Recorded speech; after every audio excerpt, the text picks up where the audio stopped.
আপনি কি মধ্যপ্রাচ্যের দেশগুলোর আইন জানেন? তবে আপনাকে জানতে হবে। অন্তত কিছুটা হলেও মানতে হবে এবং জানতে হবে। আসসালামু আলাইকুম। জিসিসি নিউজ 24 ইউটিউব চ্যানেলের পক্ষ থেকে আপনাদের সকলকে জানাই স্বাগতম।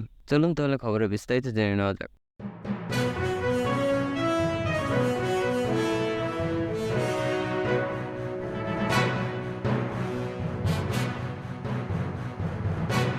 মধ্যপ্রাচ্যের দেশগুলো আন্দোলন করা, মিছিল করা, মিটিং করা এগুলোও অপরাধের মধ্যে পড়ে। এদেশে টোটালি আন্দোলন, মিছিল, মিটিং করা যায় না। কিন্তু এরপরেও আমাদের কিছু সংখ্যক প্রবাসী বুঝে না বুঝে বিভিন্ন সময় এদেশে আন্দোলন, মিছিল, মিটিং করে। আমরা যারা সাধারণ প্রবাসী আছি তাদেরকে বিপদে ফেলে দিচ্ছে। গত সপ্তাহে আন্দোলনের অপরাধে মধ্যপ্রাচ্যের বিভিন্ন দেশে শত শত বাংলাদেশিকে আটক করা হয়েছিল। এর মধ্যে সৌদিতেও বহু বাংলাদেশি আটক হয়েছে।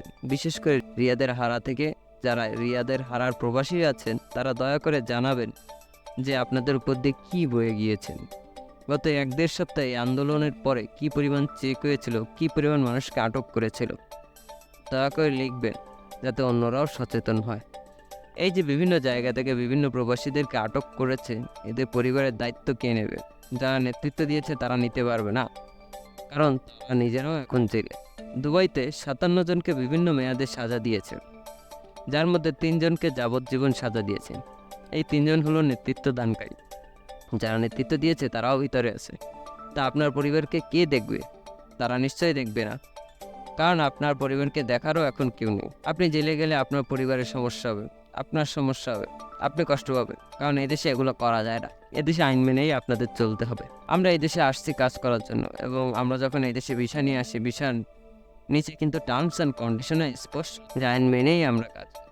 বিশেষ করে সৌদি আরবে এটা কঠোর হস্তে দমন করা হয়। কোনো ধরনের মিছিল, মিটিং টোটালি অ্যালাউ করা হয় না। আপনি একজন সৌদি প্রবাসী হিসেবে আপনাকে সবসময় মনে রাখতে হবে, মাথায় রাখতে হবে আপনার পরিবার সবার আগে। কে কি বলছে, কারো কথা শুনে আপনি মোটেও এ ধরনের কাজ করতে যাবেন না, কারণ আপনি বিপদে পড়লে এখানে উকিল ধরার সুযোগও পাবেন না। এরই মধ্যে শখানেক প্রবাসীকে দেশে পাঠিয়ে দেওয়ার প্রস্তুতি নিয়েছে সৌদি প্রশাসন। আমাদেরকে এটা অন্তত মনে রাখতে হবে যে আমরা এই দেশে আসছি কাজ করার জন্য। আমরা এই দেশের জন্য একজন ওয়ার্কার, আমরা মোটেও এদেশের নাগরিক না। যে দেশে আপনি থাকেন সে দেশের নাগরিকদের কখন আপনি আন্দোলন করতে দেখেছেন, কখন আপনি মিছিল করতে দেখেছেন?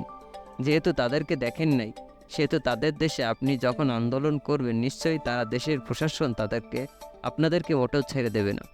আর এটা মাথায় রাখবেন, ৮ বছর আমাদের ভিসা বন্ধ ছিল। এ ধরনের অনাকাঙ্ক্ষিত ঘটনাগুলো কারণে ২০০৮ থেকে ২০১৫ সাল পর্যন্ত এই ৮ বছর বাংলাদেশ থেকে কোনো কর্মী না এনেও তার কিন্তু সৌদি আরবে চলেছিল। সৌদি আরব সরকার তাদের কাজগুলো করিয়েছে।